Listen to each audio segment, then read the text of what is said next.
Hello and welcome to the North Park Theater.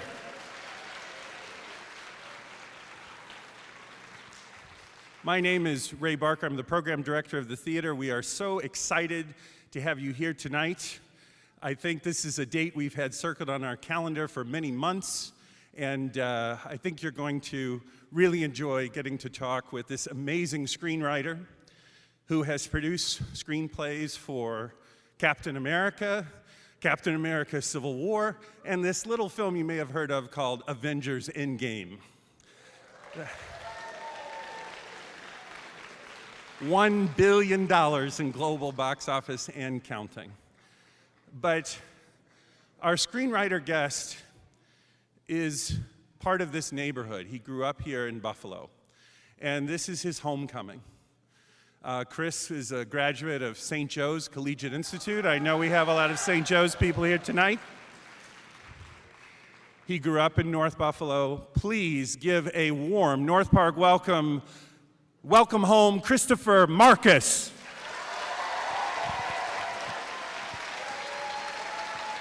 Yes, sir. Hi.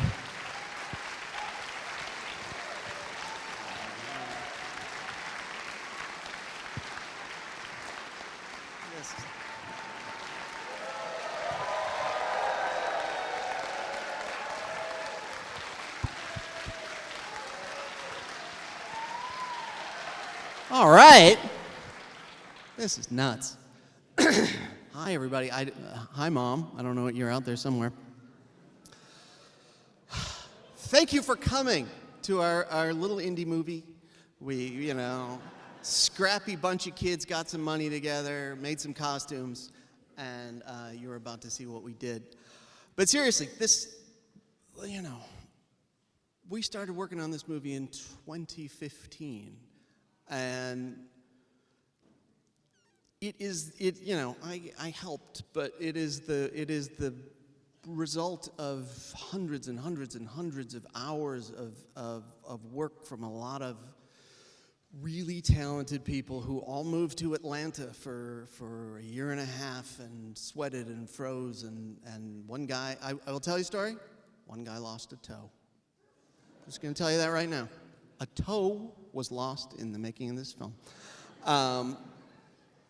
Actually, to be perfectly honest with you, it might have been Infinity War, but still, we shot them both together. And to have this finally come out and for everybody to like it as much as they apparently do is humbling. It is ridiculous. And to have it now under this dome where I used to sit right out about there watching Disney cartoons and look up at that thing and fall in love with movies and never imagine even in the slightest that I'd get to make one, let alone play one here, is, I don't even know what to do with it. It's fantastic.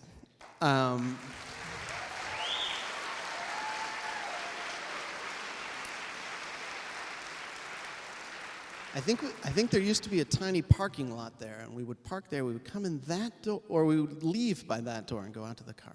That's what I remember. And I remember my mom would make the popcorn at home, put it in baggies, and sneak it in because it was cheaper. Good job, Mom. So stick around. We're gonna ask and answer questions afterwards. I don't want to get in the way to this thing because it's really big and it'll crush you if you get in its way. So please sit back. I hope you haven't had a lot of liquids because it's 3 solid hours of movie. I'm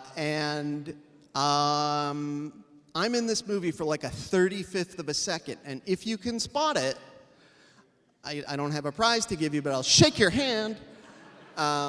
So please, sit back, relax, and enjoy Avengers Endgame.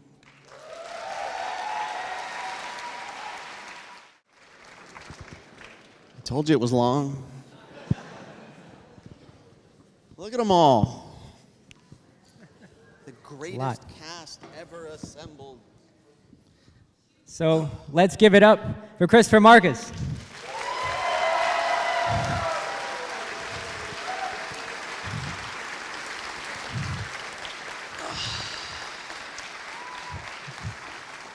Buffalo kid who made it really big, really big.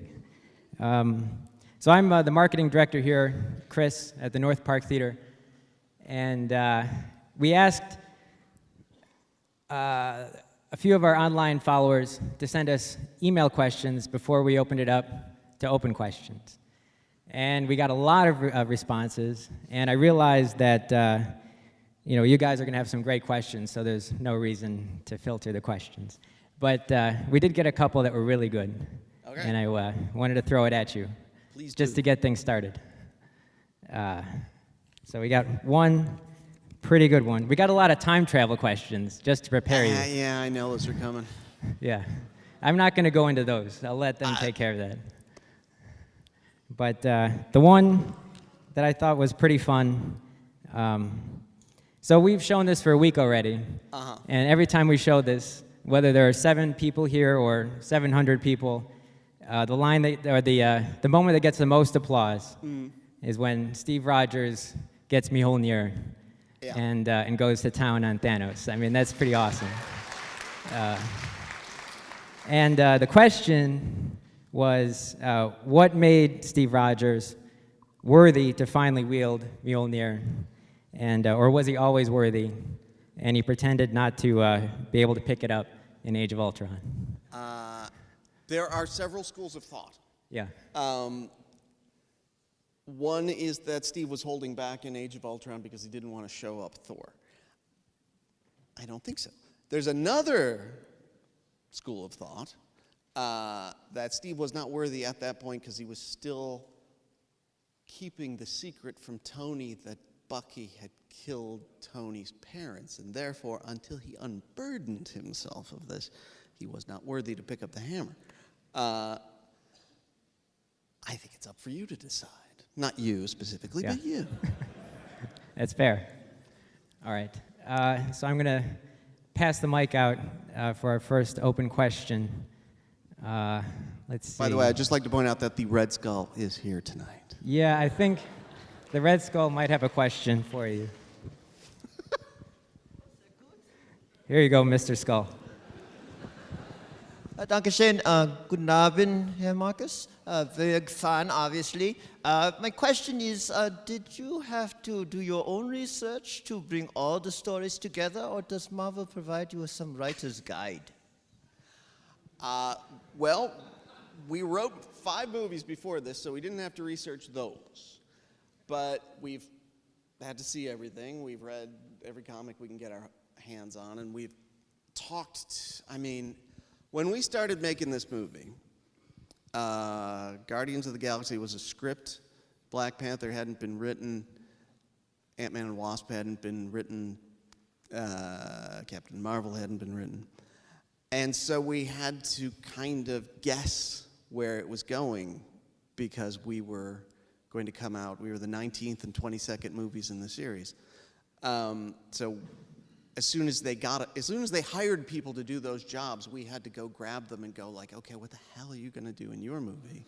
Because you got to understand this is what we need in our movie. You know, nobody pushes anybody around. It's a very cooperative, democratic company, but it's still, you know, we had to make them promise not to kill certain people because we wanted to. And they were gracious enough to let us write or help write the tags for Ant-Man and the Wasp and Captain Marvel in order to tie everything together and keep it all nicely continuous. Dankeschön. And one question. Have we truly seen the last of the Red Skull? Clearly not. We're here tonight.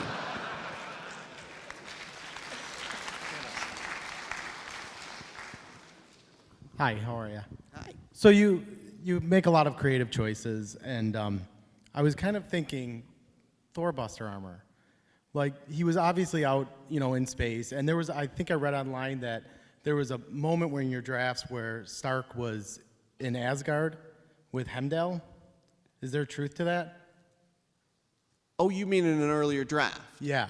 Yes. So I'm just wondering, like, because like when you think of like the Stark armors, I don't know. I mean, I just feel like a Thor Buster armor is usually one of the big ones. I was wondering if you ever had thought of putting that anywhere?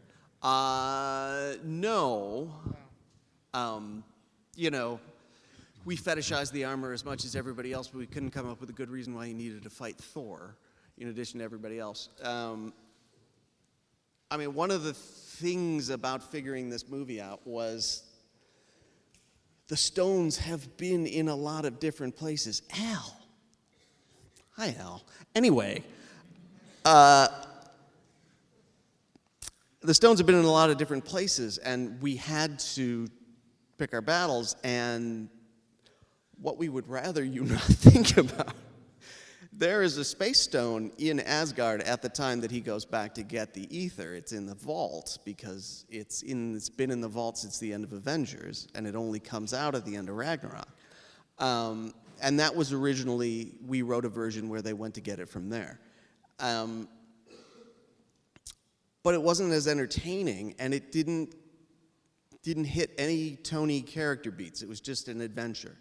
And we needed every stone acquisition to also resolve the character's arc so that they were each, achieving some kind of resolution, some kind of unanswered question would get answered so that by the time the third act came around, they were ready to either be laid to rest or pushed in a new direction. So we got a lot more out of Tony in doing what we did than in that draft. Hi, my name is Camden. I'm majoring in television and film arts at Buffalo State College.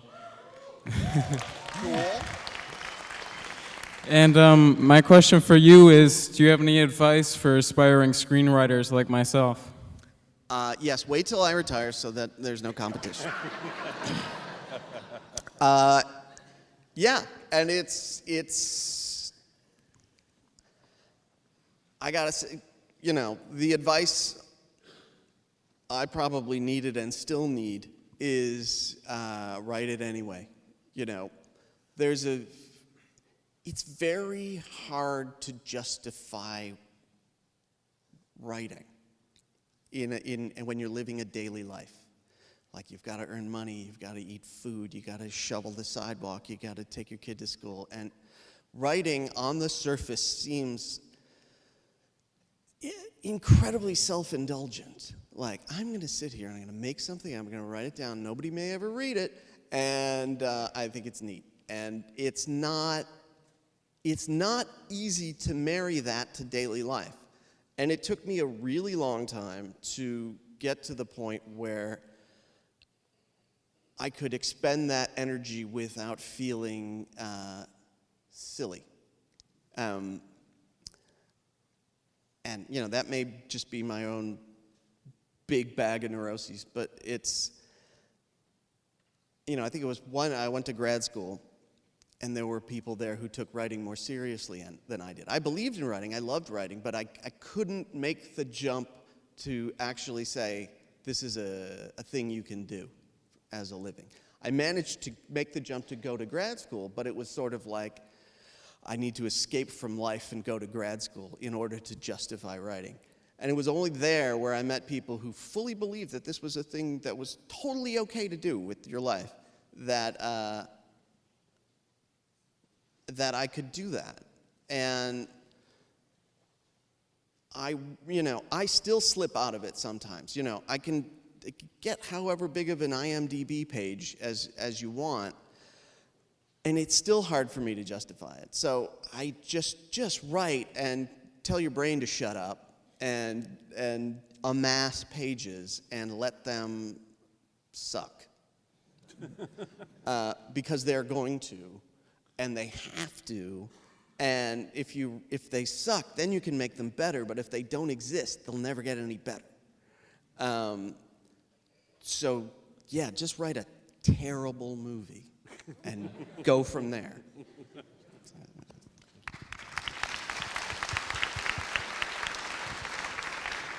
Hi. One quick thing. First off, I want to, on behalf of the city, thank you for having Buffalo be one of the many cities that Cap punches out Hitler in the first Captain America movie. Yes. Was that your doing? Was that your idea?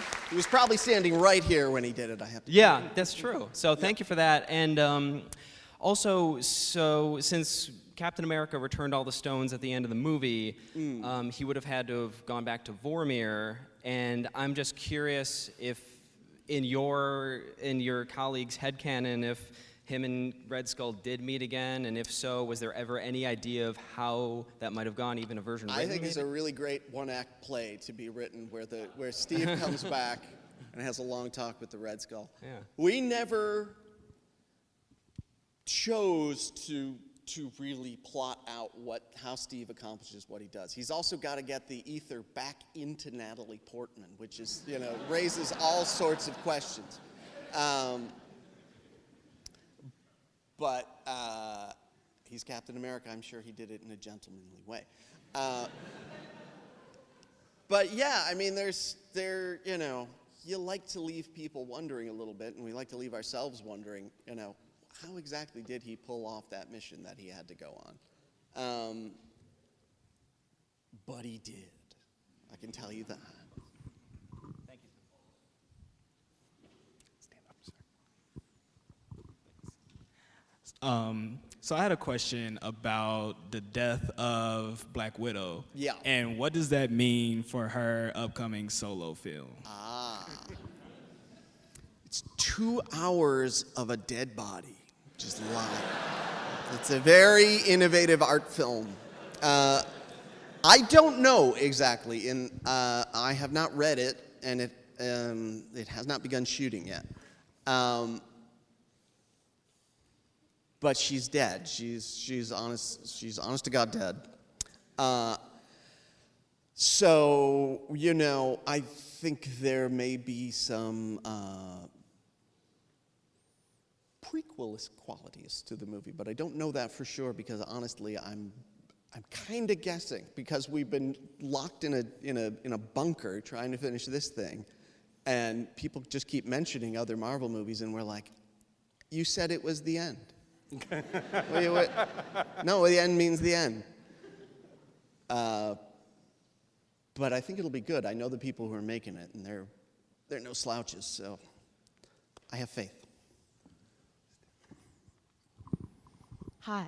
Hi. So I know there's a lot of collaboration that obviously goes into a project this big. So even if you have a lot of say in what happens, there's some things you just can't make happen if other people are like, no, that's a bad idea. But I also know in a collaborative project this big, there had to be things you were willing to die on the hill for, where you were like, I want this in, and if you disagree with me, don't. Yeah. So particularly with how the OG Avengers got their endings, and especially Steve, because you had so much other experience working with that character, what were some of the things that you really wanted to see happen for their endings? I mean, we largely got everything we wanted and everything we decided on pretty early in the process. Generally, we do get into, I'm not going to call them fights, but usually once a movie, Steve and I raising our voices to each other one notch and then go home and just leave it there. And there's usually one moment of tension of with the directors, and it's never about some climactic point. It's usually you're just stuck and you're arguing about something no one would even notice, but you just dug too deep in the ditch that day and you're stuck against a rock, and the best thing to do is go home. But we knew Tony was going to die, and we knew Steve was going to go back in time and get with Peggy from late 2015 on. So we essentially knew everybody's ending. We didn't exactly know the mechanics of how Tony was going to go out for a while. So that revolved a bit. Trying to think of something that I actually had to fight for. I think I, at one point, was the only person who wanted the Red Skull back in these movies. And they were like, it's... Exactly.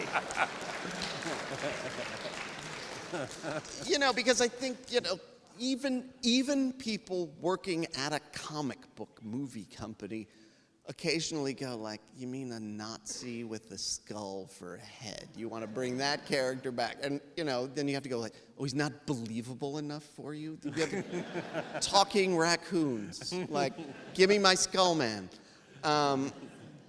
But it all worked out so perfectly. He got sucked away by the Cosmic Cube at the end of Cap 1, and now we can find out where he went. And I think I finally talked people into it, and he's never got Hugo Weaving back, but it worked out just as well. But yeah, no, it was, you can't work that long and that hard and stick your feet in the mud, so there really weren't that many fights. Hi. Oh. Hey, man. When you're writing for like characters that have been so beloved for so long, do you think of them like that, or when you're writing for them, do you think of them more as like your own characters and someone else's creation? Well, we have a great deal of respect for the people who've worked on them before. I mean, there have been, by this point, hundreds of people who have had these characters in their hands and have taken them a little bit of the way down the road. But there have also been, 21 movies preceding this, and we have to be primarily beholden to the movie continuity and to that stretch of ownership, and we've had our hand in a lot of it. So, I think you sort of check yourself before you start working. Go, do I respect the character? Do I respect this property? Do I think I'm going to do a good job with it, or do I think I'm going to try and do a good job with it? Because I can't promise you I actually am. And then just act like you made it up, because you have to get your hands dirty, and you have to screw up, and you have to not be that frightened of damaging Stan Lee's toys.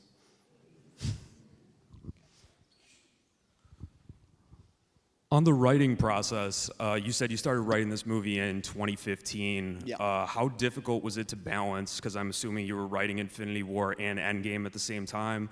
What were some of the things that you and Steve went through during that writing process, trying to write both films? It was weird in that we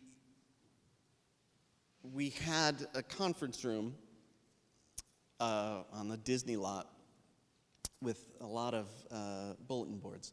And one wall was movie 1, one wall was movie 2, and one wall was a set of magnetic baseball cards that they had made with every single available Marvel character on them. And even more interestingly, if you flip them over, how much of the actor's contract was left? Because it's a genuine consideration. It's like, okay, if you don't have that person, if you have 70 other characters, maybe just move that over to the guy who we have unlimited time with. Because extra Robert Downey Jr. costs some serious cash. But it was not that hard once we land. I mean, it was very hard the whole time. But in terms of wrestling with two movies at once, it was made much easier once we decided on certain sort of mile markers. One of which came very early, which is that Thanos was going to snap his fingers and kill half of everybody at the end of movie 1. And that was going to be a definitive, absolute failure on the part of the hero, so that we weren't going to give you a cliffhanger like, oh, is he going to do it? Tune in next time. No, he does it, they lose, that's it, movie's over. It's a tragedy. It's not a cliffhanger. And that differentiated the two walls pretty nicely, where this whole movie was soaked in the aftermath of their failure. And this whole movie was about them trying desperately not to fail. And the other big breakthrough was when we realized that the story that was sort of taking shape here, this is movie 1, over here where my hand is, Infinity War as it became known, was Thanos' movie, that he was the main character and the hero of that movie, and that all of the Avengers you've come to know are ancillary supporting characters who don't need full-on plots. You know, because there was a time where we had scenes of establishing where everyone is in the universe and what has Steve been up to since Civil War. And they were all extraneous. And we realized that the plot hung on what Thanos did, that it was his hero's journey, and that the tragedy at the end of Act 2 was not a tragedy for the Avengers, it was a tragedy for him. He had to kill his own daughter. And that the end was a victory. He wins. Your hero wins. And that locked the whole movie into place, and it also sort of democratized the representation of the heroes so that we weren't struggling with, this guy has an Oscar, he needs more time. This is a big movie star, they need more time. It was like everybody got kind of allotted sub-Thanos time. And when we separated the two movies, we realized that certain characters had much better stories in the second one. So Steve Rogers and Natasha Romanoff are not in Infinity War all that much, and they don't have much to say. They're heroic, they fight, but they're not faced with a lot of choices. Hawkeye's not in it at all, because we knew we had real meat for them in movie 2, and to spin our wheels over here, we'd be using up screen time that we could use over here. So those are some of the things that went on during the 4 horrifying months that I was locked in a conference room with Steve McFeely. Hi. So, what are some milestones in your own career that led you to this point? Oh, boy. Well, there's the milestone of any movie that ever got made. There's also quite a few milestones of things we got paid for that never got made. And you're all lucky they didn't. But they perpetuated our existence in Hollywood.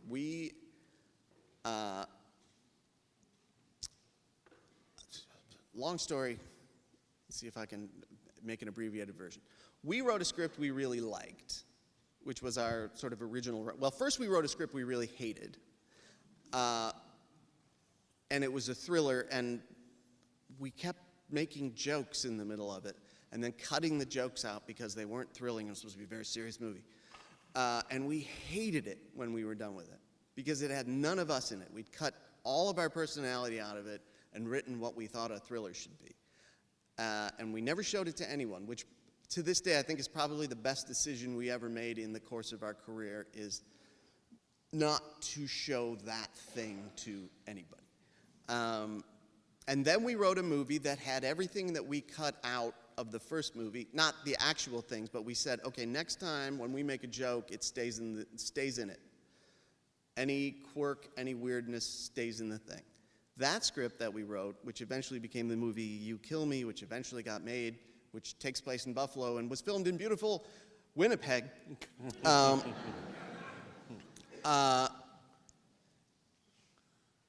us an agent who got us a job writing a cool little true story, which we wrote and everybody liked and nobody made. Somehow then at that point, when you're a young writer in Hollywood, you take meetings, people bring you in for meetings, and they say, if you ever have an idea, come back. And no one ever sort of said, we have this, what do you think of that? We went in, and for the first time, somebody said, okay, and this was many, many years ago. So they said, the owner of the company was at a dinner the other day with Arnold Schwarzenegger.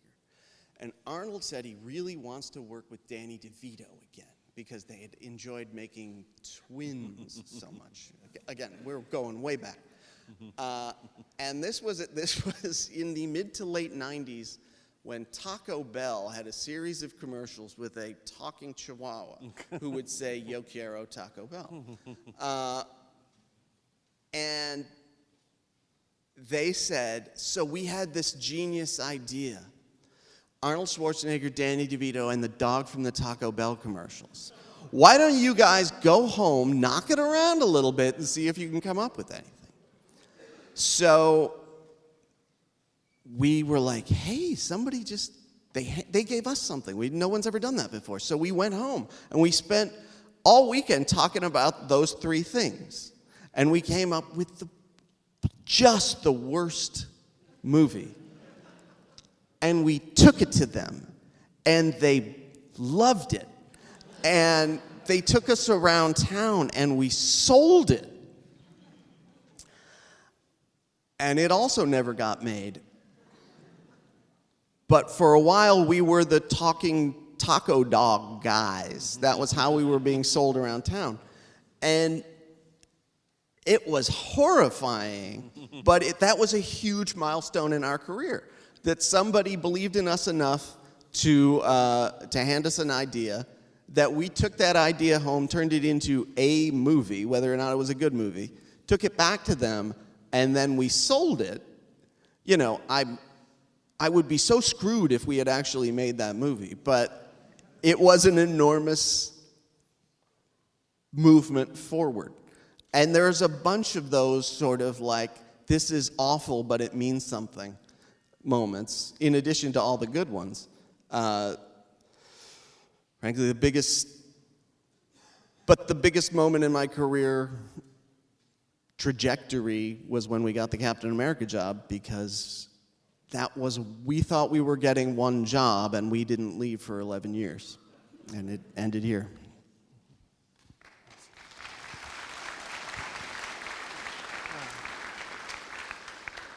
So I've been hearing this on Twitter like a lot. You know it's true then. Oh, it is. I wanted it to be true so much. Okay, so at the end of Infinity War, everyone was talking about this, and have you ever thought of Ant-Man going into Thanos' butthole and expanding and killing him? I've thought about it a lot. It would have been genius. He is referring to the popular online theory known sometimes as Thanos, wherein it is positive that if Ant-Man grew small and went up, say, behind Thanos and then expanded, that would finish him off. My response to that is, at the beginning of Infinity War, Thanos takes a punch from the Hulk. He is clearly made of very strong stuff. I believe that if he did that, he would simply crush himself against Thanos' indestructible colon.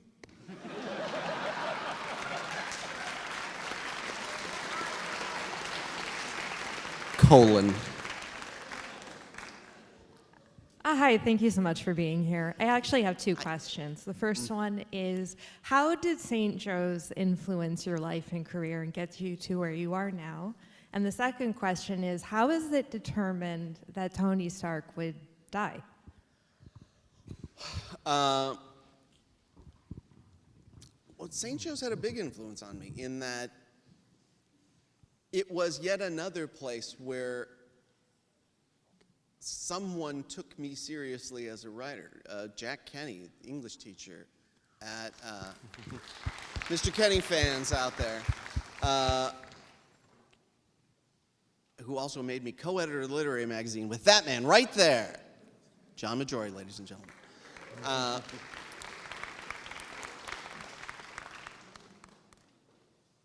But he sort of saw something I'd written, I don't even remember what, and recognized it as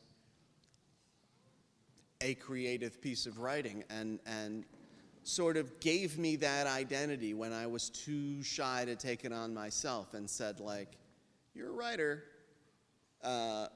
you have the soul of a writer, and I'm going to make you do writer things whether you like it or not. And you know, it's those little pushes where people go, you know, would you just take yourself seriously for 5 seconds? And which is not my tendency. And I do not look on the bright side, and I don't, get the wind beneath my wings. But he was definitely a person who helped me. And just in general, it's a fine place to spend 4 years. Eventually, it becomes incumbent upon you to, meet girls, and you've got to get the hell out of there. But and as to what made Tony Stark live or die, he was done. He had resolved everything that was set up from Iron Man 1 on. He's a screwed up, selfish, war merchant to begin that movie, and an alcoholic to boot. And by the time you get to this movie, the 5-year jump, he's one of the 2 people who has a very positive outcome. Thanos ruined the universe. Tony gets married, has a kid, lives in a lovely little cabin, and is finally at peace. And that is something that, the series has been kind of edging him toward, and he got it, and he lived it completely. And then when he goes back in time, he finally gets to, sew up that loose end with his dad, and there is nowhere else for him to go. And that was, the beauty of what Marvel let us do, is to truly take them. And that's why this movie's 3 hours long, and it's not, I would argue, it's not indulgent. It is simply honoring those arcs and going, what do we need to give them so that when they get to the end of this movie, it is the justifiable end and not arbitrary? And Tony's death is sad, but not a tragedy. He has fully resolved himself, and he chooses to do the one thing he hasn't done, which is sacrifice himself. And it's interesting, and people have pointed this out online, and I'm not sure it was ever conscious on our part and everybody else's parts who's handled these characters, but Steve Rogers and Tony Stark, in order to make this motion, I have to push the microphone away from my head. Steve Rogers and Tony Stark have been on slightly, crossing paths, where Steve starts out totally selflessly. He's where Tony ends at the beginning of Captain America 1. It throws himself on a grenade, smashes that plane into the ice. He will kill himself at the drop of a hat.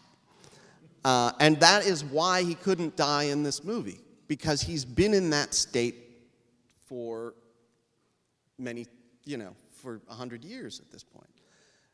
So he's on a path towards some sort of realization that he needs a life, that he needs to fill out his humanity. And I think he got some indications in Civil War that he wasn't fully operating in a justifiable way anymore. And Tony has been on the opposite path. He's moving towards selflessness, and they finally get to those endpoints in this movie. Steve actually chooses himself for the first time. And, I think there have been some people online, and, the less time online spent, probably the better, but who've said, that's not Steve Rogers. Steve Rogers doesn't do that. Steve Rogers is a World War II soldier who finally got home from the war just now. Are you going to argue with that? Are you going to tell me that's not where he should wind up? That's lovely. That's exactly where he should wind up. And Tony, is fully realized when he dies.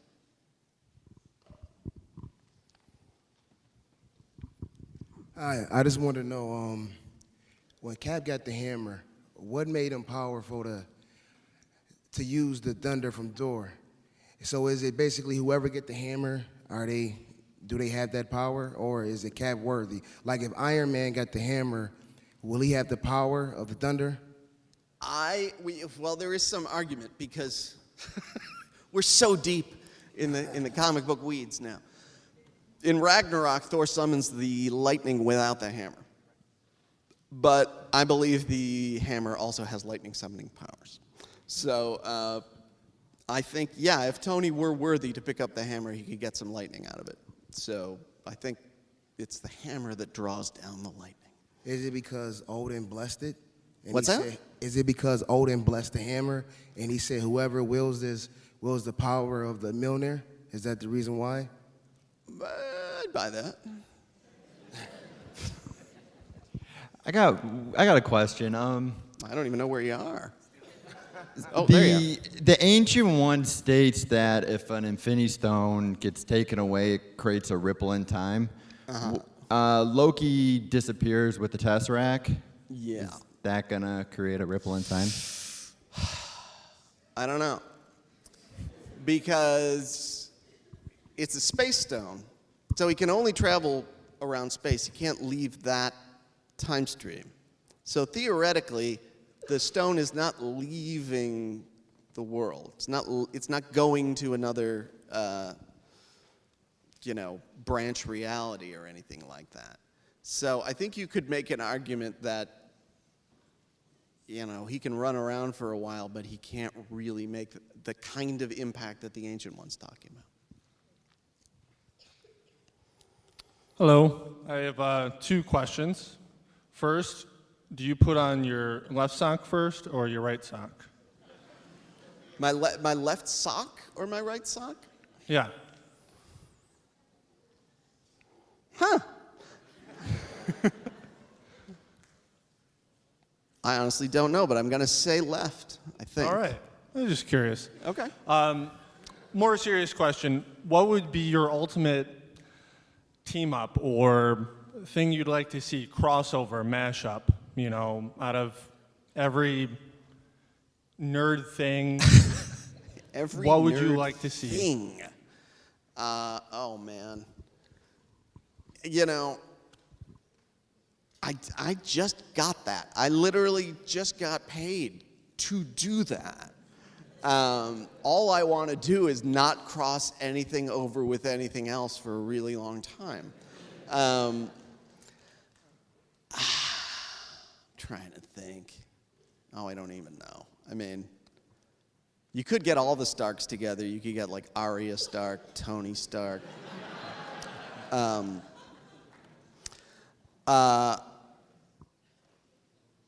Oh man, you stumped me.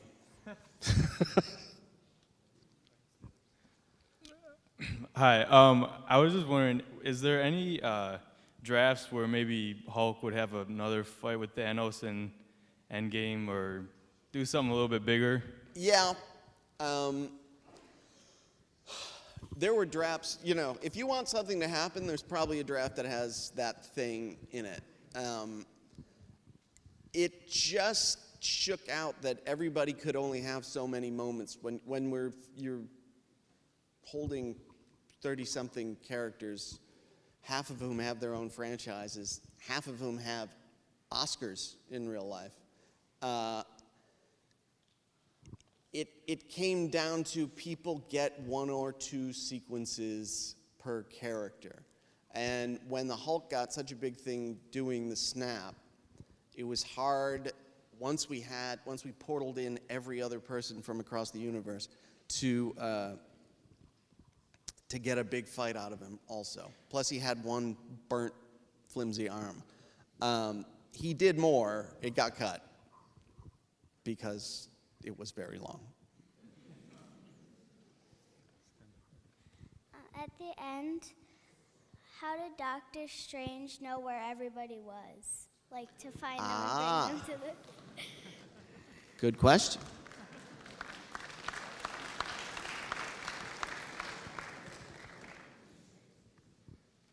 In Infinity War, he looked into the future.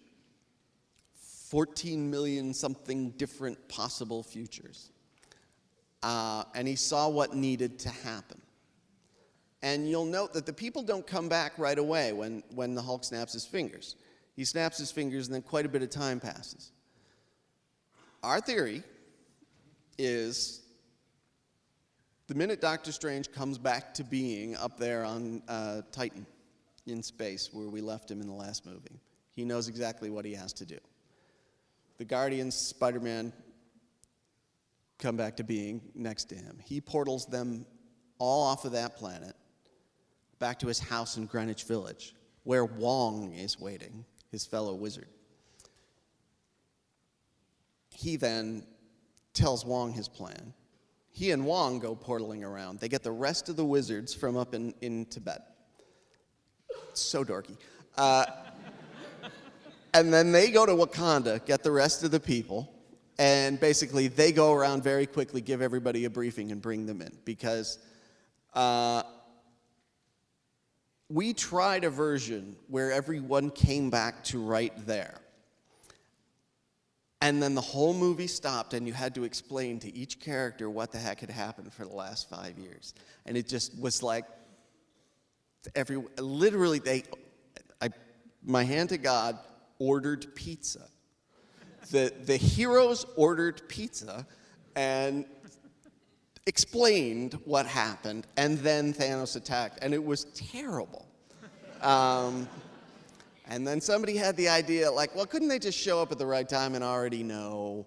And through the magical powers of Doctor Strange, that is possible. Thank you.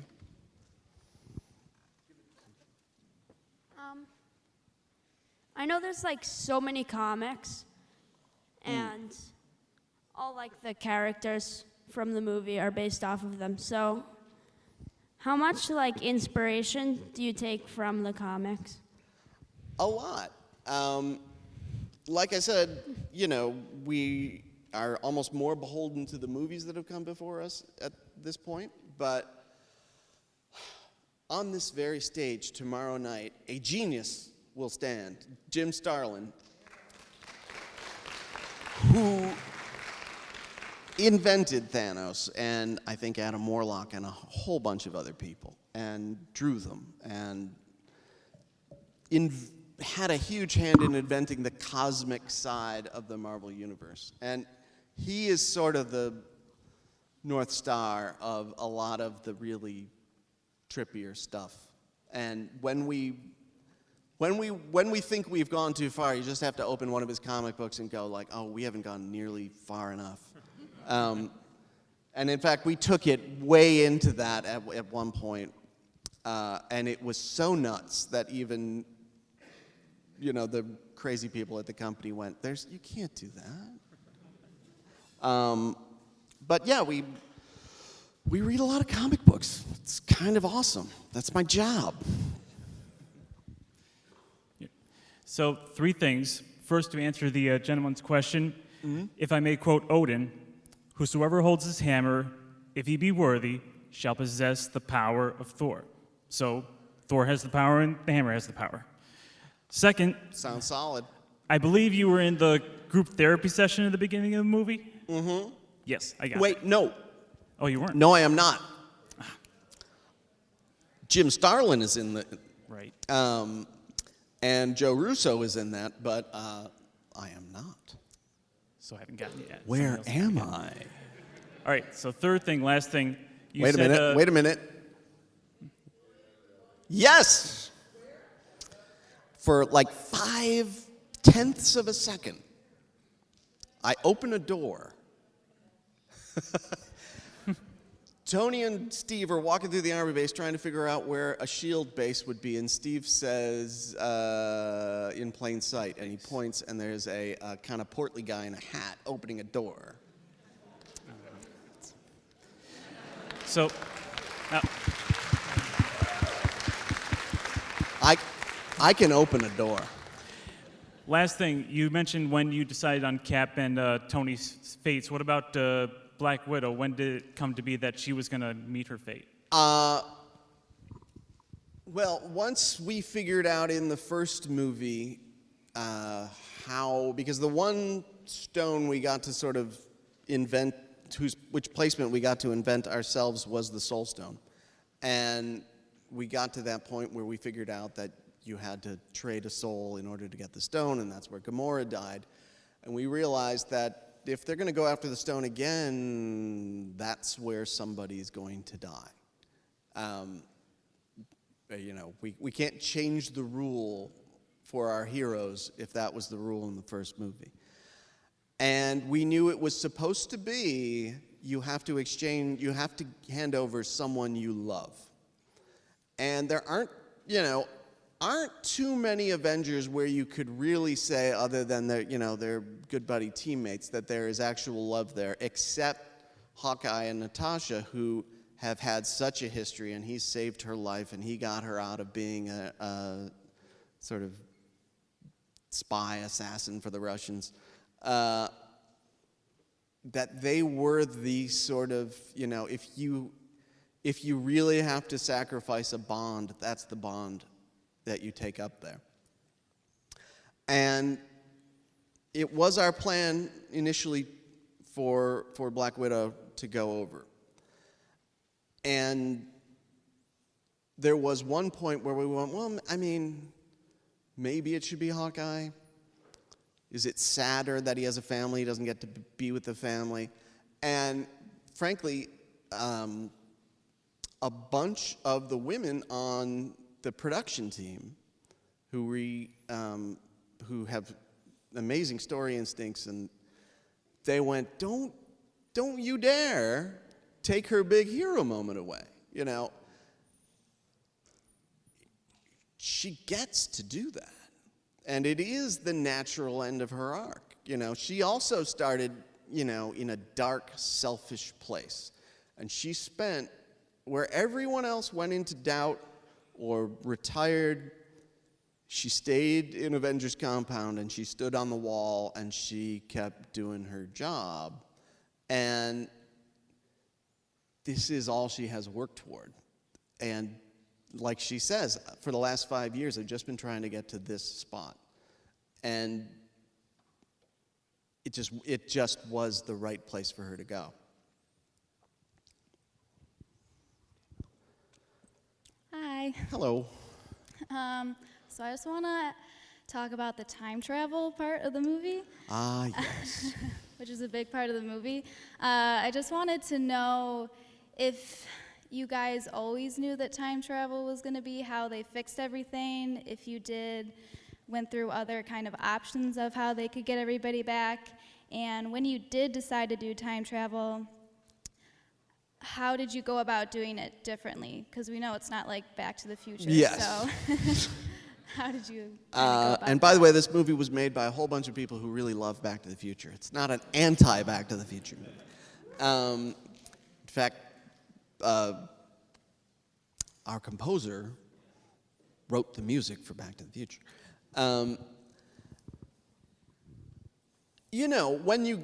When you stick yourself in a corner like we did at the end of Infinity War, the go-to really terrible idea to fix it is time machine. It's, well, they could build a time machine and then they could go back and prevent it from ever happening. And you become Jerry Lewis. But, and we were like, you can't do a time machine. They just invent a time machine. But circumstances were such that they had already announced the release date for Ant-Man and the Wasp, which was after Infinity War, which meant we couldn't use Ant-Man in that movie because we didn't want to just mire that movie, which is a very lighthearted romp, in the darkness of Infinity War. So we just didn't have him in that movie. But we knew we could have him in the next one. And then literally I Googled the quantum realm, which is a big thing in Ant-Man, and theoretical physicists will back me up on this.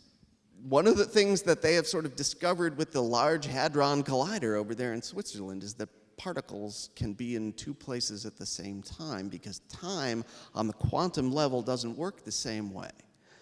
And I think I literally held up my phone to the people because they thought I was, playing two dots, and not thinking. But we have a justifiable in-universe, already built-in way to build a time machine that isn't cheating. And it's with Ant-Man, who we haven't used yet. And I, for one, was very happy. And then, but then we had to come up with the rules for the damn thing. And what I love is that there are people, online saying we got time travel wrong. If we got it right, we'd be able to travel through time. Everybody gets time travel wrong. But we brought in quantum physicists into the Marvel office, and they said, time travel doesn't exist. But if it did exist, it would not work the way it works in Back to the Future. And they literally said what the Hulk says in this movie, is that if you go from the present to the past becomes your present, and the present becomes your past, and therefore wouldn't change. So, you know, people don't vanish from the picture. Plus, we needed that. We could not operate by Back to the Future rules because it would be so easy to beat Thanos that this movie would be an hour long. You would go back, you'd pick up one of the stones, you'd flush it down the toilet, nothing would have ever happened, and it would be great. So we had to have rules that meant that the present never changes just because you can fiddle with the stones in the past. You had to come back and actually do the work here. And I think it holds up.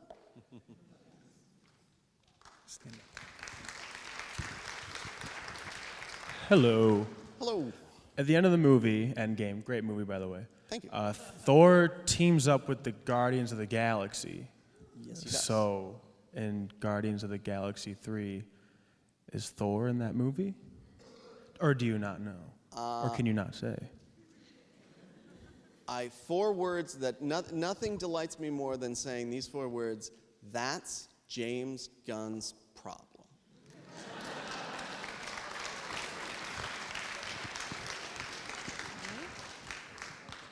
Hi, thanks again for coming out tonight. My questions, I kind of have a 2-part question, but it's based on Captain America.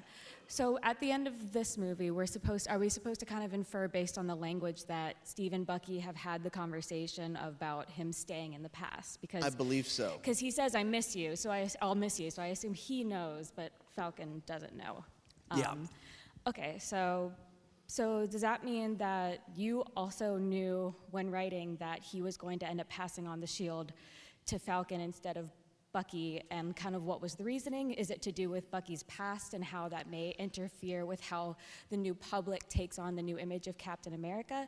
And did you ever imagine that starting out writing the original Captain America movie that you would actually get to see his role evolve into Falcon Captain America, which is obviously like one of the comic lines that's running today? And what is it like to kind of see the evolution of a character through the movies? It's ridiculous. Like that. Like I said, we signed on to write one movie, and it was a lot of fun, and we were really pleased with it. But it took place primarily in the 40s, except for one little tiny scenelet at the end. And we didn't know we were going to drag this guy through 100 years of history. One thing we did know: Sebastian Stan came in and auditioned for Steve Rogers, and I think we all went, and we were just the sort of lower on the totem pole screenwriters at that point, so we didn't really have the decision-making power. But it was, that guy comes off as fucked up. Excuse me, children. In a great way. Probably too much so to be Captain America. But he'd be a great Bucky, and in a completely unlikely universe where we got to do Winter Soldier, he'd be awesome. And that's as much foresight as anybody had at that point. As far as, Falcon and Bucky have both had the shield in the comics. It comes down to what Captain America stands for. Captain America exists to represent the ideal version of what the country could be. Bucky, in a delightful way, but Bucky sort of represents what the country actually is, which is a dark, screwed up history with a lot of dirty dealing behind it that's maybe trying to make a good go of it, but, you know, some dark stuff there. Sam, you know, is the ideal of the country. You know, he's a veteran who then served as the Falcon, who now is going to serve as Captain America. He is strong and idealistic the way Steve Rogers is. And he represents the true, you know, a true ideal picture of America. So there was never really any question. My only question is, this woman is literally asleep. It's fantastic. We should probably wrap this up. Is how you put the shield on and then the wings come out and he's flying around with a shield. He's like two superheroes at the same time. He's got to pick one. Hi, Chris. Hey. You know, I heard I was watching Kevin Smith's YouTube podcast. Oh, yeah. Last night, and his co-host brought up an interesting theory of what he thought the movie was about, and that was essentially second chances, and you know, mothers with sons and fathers with daughters, and you know, this is the third time we're seeing this, and Thank you. it didn't dawn on me after the first, but I heard that last night, and I thought, wow, is that something that you were cognizant of, or you know, is that just someone's insight who thinks that's what it's about? Because it really is powerful when you think about it. It's weird how these themes come out, and they're really not conscious, because if you start writing on a thematic level, you're not going to get anywhere. You know, we have to know, like, okay, when is guy X in this place, and when he's in this place, and how does he get from that place to that place? And themes come much later, and they do come, you know, I don't know whether it's from the subconscious but yeah, we wound up with a lot of fathers and sons, with a lot of fathers saying goodbye to their daughters, and it is the end, and it is a passing of the torch to the next generation of Avengers, whoever they may be, and that may have been part of it. It's also about, you know, resolving your issues, and a lot of that is intergenerational, and it just comes down to that. But if you ever want to understand these things, ask Kevin Smith and Mark Bernardin, who are really good at what they do. Hello. Two questions. First, are you signing things after? For you, yes. Okay. Second question, who is your favorite Marvel character and why? Well, I mean, we've worked on Captain America for so long that we're very, very bonded to Steve Rogers. And more, despite how, quote-unquote, old-fashioned some people might think he is, he seems more and more relevant to me as an, you know, boy, that's someone we could use right about now. And it used to be that we had, I mean, I don't know if this is the answer you're looking for. I also want to be Spider-Man because I would love to swing with the webs. But on a serious note, yeah, movies used to set examples once in a while, and to put up a person and go like, try being like that guy for a while. I think it wouldn't be such a bad idea if people tried to be like that guy for a while.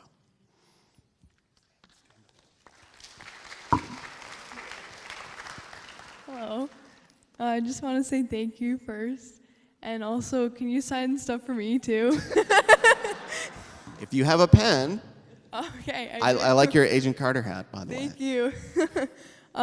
So I actually kind of wanted to ask about Agent Carter. Since Disney now has their own streaming service, is there the possibility of maybe bringing the Agent Carter show back?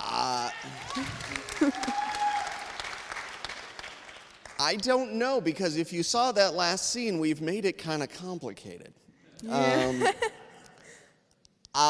You know, there is a lot of love for Agent Carter, both from the people who made it and with the fans. And I saw Haley not too long ago, who's still very much sort of bonded to Peggy. So, you know, anything's possible. It's not in the works at the moment, but she, as a character, I don't think she'll ever go away. Okay. And also one quick question.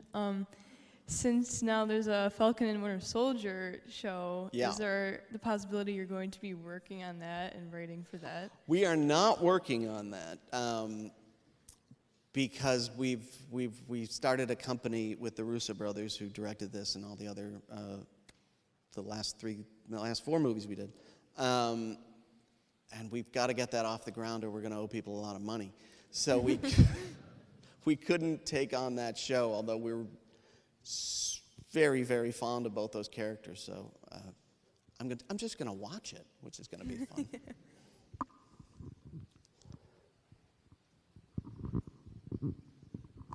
So I didn't hear anything about Tom Hiddleston quitting. So Loki being Loki, is he ever going to come back? Well, speaking of the streaming shows, they have announced, and I swear to you, he's dead.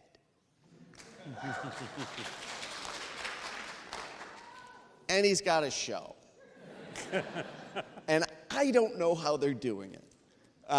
So again, I'm going to watch most of these streaming shows like a fan, because they've sort of set a high bar. You've got Winter Soldier and Falcon, which, okay, they're both still alive, but they're 2 really cool characters, and I want to see what happens. They've got WandaVision. Vision's dead. They've got Loki. Loki's dead. So I don't know what the hell these shows are about, but I have no doubt they're going to be great. Hi. Hey. What is your role as a screenwriter? How does it change in pre-production, production, and then in post-production? Does it change per project, or, you know? It can. It is. I mean, the simplest. It's a slight. It diminishes over time in that pre-production we are really shaping a thing that doesn't exist. We're putting together a vision of what the movie could be, and then bringing in Marvel's incredibly talented roster of people far more skilled than us to make it exciting and make it look good. And so that is 12-hour days locked in a room trying to bang this thing into a shape where we can all agree that that is the movie we should make.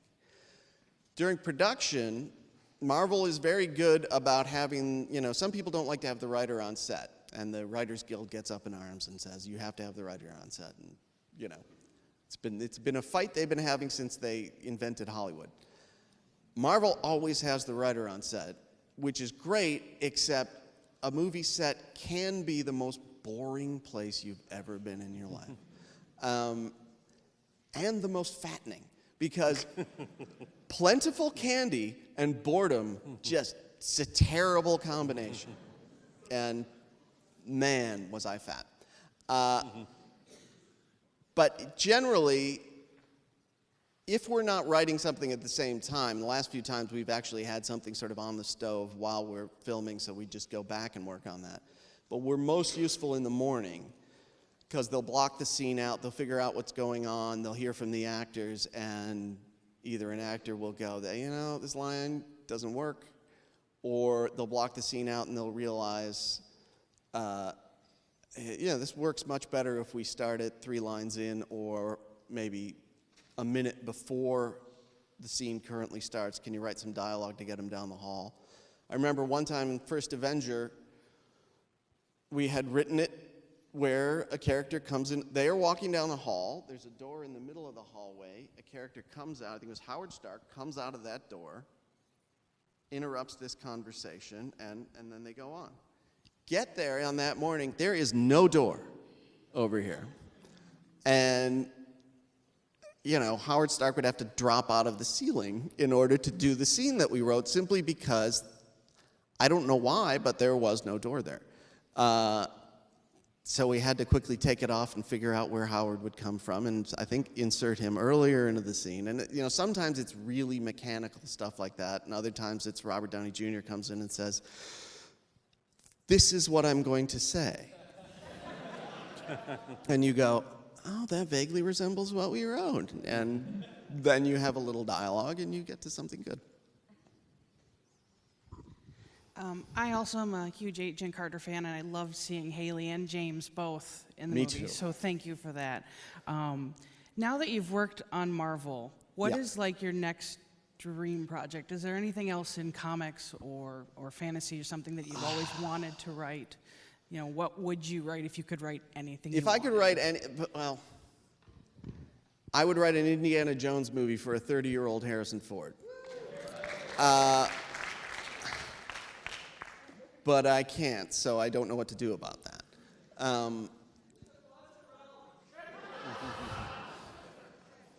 Computers can do anything.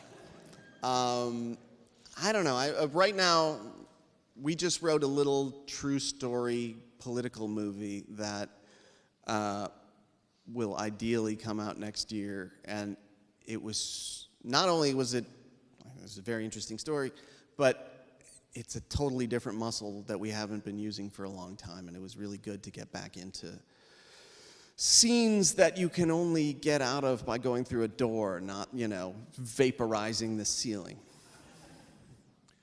Chris, I know your mother wants to see you, and probably Yes, I know, some and friends. How are we doing on time? Maybe one or two more questions? I'm all right, but yeah, You're okay? one or two more. And Okay. yeah. Question right here. How you doing? Hey. My question is for like a writing standpoint, when you're dealing with things with like using teams, how do you like just really understand how much time and effort to put forth characters, where it's not as like somebody gets too much screen time, someone gets too little? Like, how do you like properly bring them all together? Well, we wrestle with it a lot in that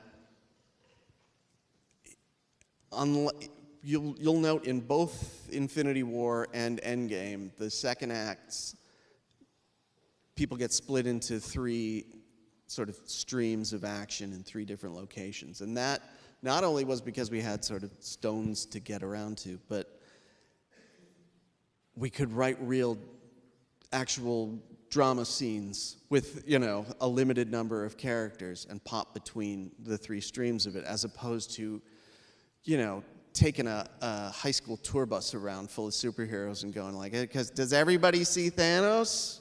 What do you say about Thanos? Like, those scenes are brutal to write, and you wind up writing them a lot because they're, you know, they're essentially conference room scenes where everyone's pitching in an idea. So when you do have to write them, I think we all just decide, I mean, we don't all decide, but it's, you know, they're very much about, what people say is very much about character, and they'll each get a sort of thesis statement about the situation based very much in who they are. And if you find they're just saying stuff that's plot, like, you know, I understand Thanos went north, and it doesn't have any character spin on it at all, either don't say that, or find one of the characters in the room who has some spin to put on that, and distribute accordingly. When you have this cast, you do find yourself going, oh my God, I forgot the Oscar winner. Like, literally, the Oscar winner doesn't have any lines. And this cast is ridiculous, and you'll wind up going, like that funeral scene. William Hurt is out of focus. That's how many people are in this movie. So I have a question about the end of the film where you have Quill searching for Gamora. Yeah. So does she not get vanished because she turned out to be good at the end and she helps that is overthrow the question. Thanos? Or was she released from the stone once Black Widow sacrificed herself? How Well, were no, you she was setting that not up? released from the stone because the stone doesn't give back. And besides, Black Widow actually technically did her stone exchange before Gamora did hers because she went back in time. But no, the stone is not a pawn shop. You can take back the stone, but you don't get back your deposit.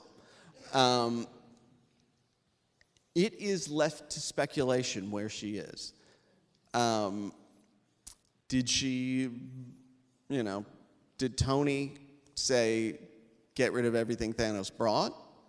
Did he say, get rid of all the bad guys? Did he, I don't know. And once again, I'm going to default to that's James Gunn's problem. Hi, great movie. Thank you. So, out of all the Marvel films you've written, which presented you the biggest learning curve for you to overcome, and how did you overcome that?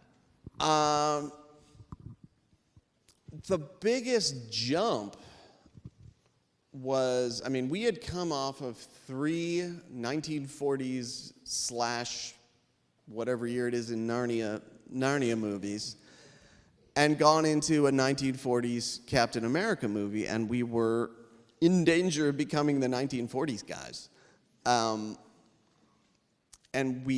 So when we managed to convince people that we were capable of writing a movie that takes place in the present day, we really wanted to make Winter Soldier a modern, gritty, complicated, morally ambiguous movie, which was a real shift in tone for Captain America and probably a jump closer to where our tastes lie in real life. And it was important to us to really nail it, and I hopefully did.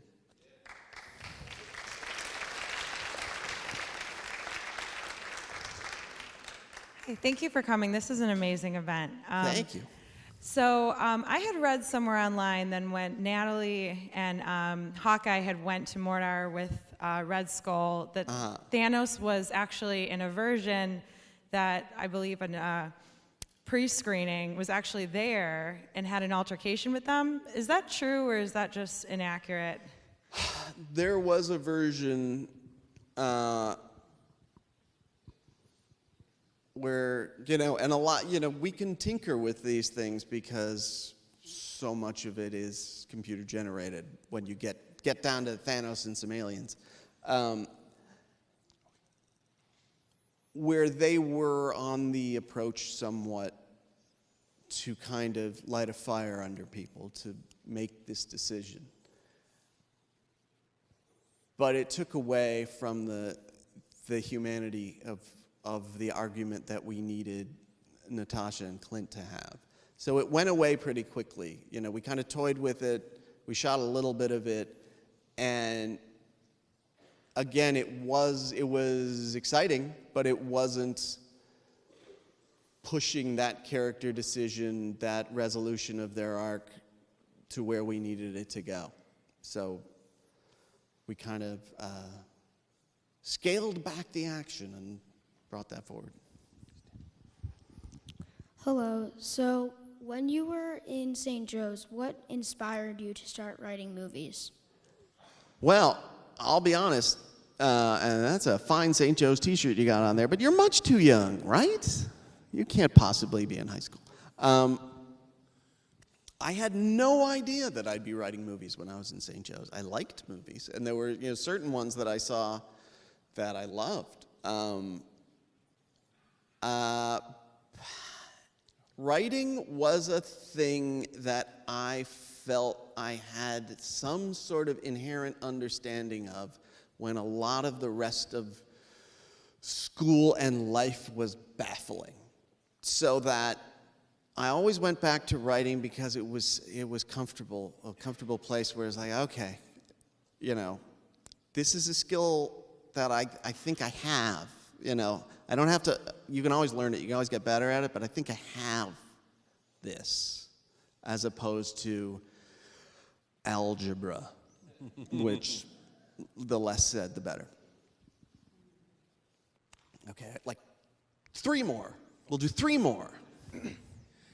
All right. Hello. Hey, man. I'm studying media production at Ryerson University in Toronto, so this is all really cool. I'm a little right now more focused on like technical side, like post-production, that thing, but I've always been really interested in script writing. So I guess the question I have for you is along the lines of how much maybe like more authoritative figures over you, like Kevin Feige or the Russo brothers, would interfere with the script and your development of characters. The one that comes to mind for me first is Thor. He seems, after all the development that kind of he went through in Ragnarok and Infinity War, this movie seems like a big step back for him. Okay. And other than the final battle, he doesn't really seem to have any redemption there. So is that something that you guys decided, or is that something that higher power influenced? Well, it's something that we collect. There really isn't. Marvel, we've stayed at Marvel so long in it, I mean, because we like the work and we love the characters, but we also, the people who run it are incredibly collaborative. And there is never the sense that the word is coming from on high and you damn well better do it. It's Kevin comes in just like everybody else sits at the table and everybody's word is best idea wins. Thor, over the course of these movies, has lost his father, his mother, his brother, his newly found sister that he never even knew he had, his hammer, and his entire world. And he was going to compensate for all of that in the last movie by going on a mission of vengeance, by getting a super axe and killing Thanos. And he failed. And then he has the most impotent victory you could possibly have, which is chopping off Thanos' head when it's too late in this movie. He's got nowhere else to go as a hero, and so he becomes effectively a human. And he does what any of us might do under the circumstances, which is drink too much, eat a lot of pizza, and play video games, and try to forget all the shitty things that have happened to him. So, you know, some people laugh, and it is kind of funny to see Chris Hemsworth in the fat suit. And we've been accused of, you know, maybe body shaming. Frankly, the reaction I and most of the other men on set had when Chris first came in that big thing is like, oh, now he looks like me. It's like he's not obesely fat, he just looks like a dude without his shirt on. But we wanted to explore what happens when you have all that power and it amounts to nothing. And he crashes, and he has effectively a nervous breakdown throughout most of this movie. And you know, he has been as heroic as you could possibly get, and it didn't work. We couldn't push him further through strength. So we had to see where we could get him through weakness. And it proved, you know, I think we got a lot of stuff out of Chris that we wouldn't ordinarily, you wouldn't get if he was playing the mighty sort of space Viking. So when they're explaining the whole time travel thing, Scott or Rhodey, I don't remember which, brings up Hot Tub Time Machine. Yeah. But Sebastian Stan was in that movie. So is there a Sebastian Stan in the MCU that is different from the Sebastian Stan that is playing Bucky Barnes? Now you brought up the Sebastian Stan space-time paradox. We also consulted the quantum physicists about this. It's just one of those things that happen. It was also pointed out. Peter Parker definitely mentions a couple Star Wars movies. He's clearly watched Star Wars. Nick Fury appears to be in some of the Star Wars movies. I don't know how you resolve that either.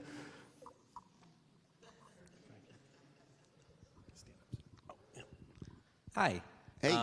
So you wrote Thor: The Dark World a while ago, and you worked co-wrote. with Captain America. Wait, what? I'm sorry, I missed this. And you worked with Captain America for the first time a while ago, too. And on the way to Infinity War and everything, other writers wrote for them.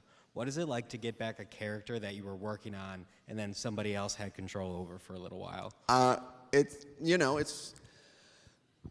It's mostly interesting because they've more often than not taken them in a place where you might not have taken them, and then you have to not course correct. You have to take that into consideration. And it winds up making it feel more lifelike in a way, because sometimes you can get very much on story and drive them forward like that, and people don't do that in real life. And when you put other writers and other directors in on it, it tends to, sort of knock them off course. Like, we wrote drafts of both these movies before Ragnarok was conceived and made. And then we heard from Chris Hemsworth, which is like, we're off in Australia doing something really weird and fantastic to Thor, and you probably ought to know about it, because I want to stay doing that. So Taika Waititi and Chris Hemsworth came over to Atlanta and showed us clips of the movie and read through our script with us and made some suggestions about, how we could kind of align this new direction that he was going in with where we wanted to go. And it brought everything to life. It completely lit him up in a way that he hadn't been before. So you can only welcome other people working on these things. Hi. Hi. So my question is, what did your journey look like in becoming a screenplay writer? Who inspired you and why? Well, my journey looked like, a lot of the time looked like two guys, one of them on the couch, one of them walking around, or one of them playing video games and the other one staring at him like he was wasting time. I was the one playing the video games. It looks pretty boring from the outside because it looks like someone's sitting there trying to have an idea. But that's writing. You just have to sit there until something happens. I'm inspired by a lot of different people. There are some great screenwriters out there. There's great writers out there. I was inspired by my mother and father, who just, Hi, Mom. I want points for that, Mom. Who, lived lives and raised 3 kids and put in the time every day. My dad went to work every day at Roswell Park. My mom raised all of us, and she was a nurse and a nursing instructor, and went back to work after we were able to stand on our own. And that's what you need to do as a writer, is you need to get in front of that computer every day, and you need to go to work. There's a lot of people who think when you work in Hollywood, it's mostly done by the pool in a bathrobe, and you do it for 5 minutes, and then you go cavort with, stars. It remarkably resembles having a job. You get in you go up to a room in your house, or you get in a car and you go to an office and you're sitting there at a desk. And there are times where I'm furious that I have, I thought I thwarted the whole having a job thing, and here I am sitting behind a desk. But that's how work gets done. It just is. So, I'm glad I had the example of people who set aside what they'd rather be doing to do what they had to do, because that's the only way things like this get made. Last question. Oh, pressure. Welcome home. I have a question sort of about basic story structure. So part of what for me works so well with Infinity War and Endgame taken as a whole is that it's able to follow a different story structure and not the classic 3-act structure. We've seen this with a lot of superhero movies where you get, the first 2 acts are interesting, then the 3rd act, there's a big fight, there's explosions and things are on fire, then the hero triumphs. And it's become a little bit of a cliche. Sure. Some otherwise excellent movies get a little dull towards the end. Yeah. So going forward, how can superhero movies evolve so they can reinvent themselves and stay interesting and keep going? Yeah, well, we've written a bunch of those ourselves, and sometimes they're a hell of a lot of fun, and other times the noise ratio gets too high. You know, it's sticking to story. It's in Civil War, ends with a fight, but the biggest fight of the movie is at the end of Act 2, and it just gets smaller from there, because it is, you know, we really wanted to defy expectations about where that movie was going and what the villain was up to. And it got to a small, very personal three-person fight, which was noisy because one of them was wearing armor, but it had human stakes. And, you know, I think if you want to avoid that big firestorm at the end of every movie, you know, focus on the characters and see if there's a way that this thing can get resolved in just as tense of a way without necessarily blowing the world up.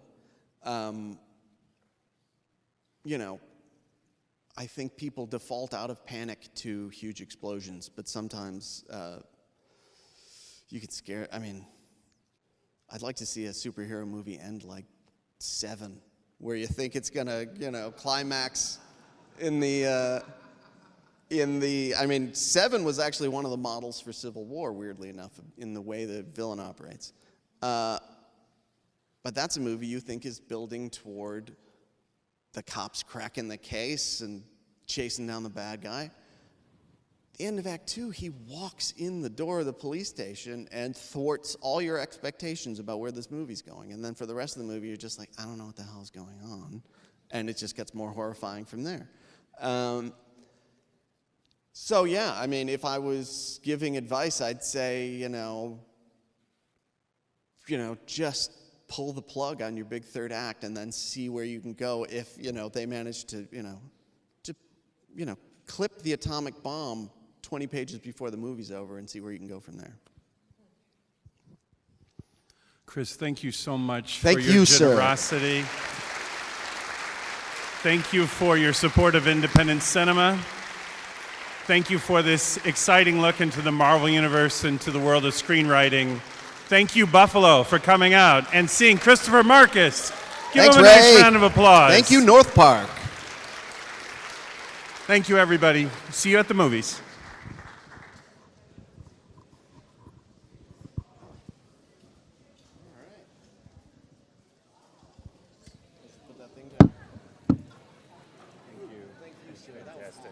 Thank you so much. Behind you. Yeah, sure. You got it? Yeah, I'm gonna put it back.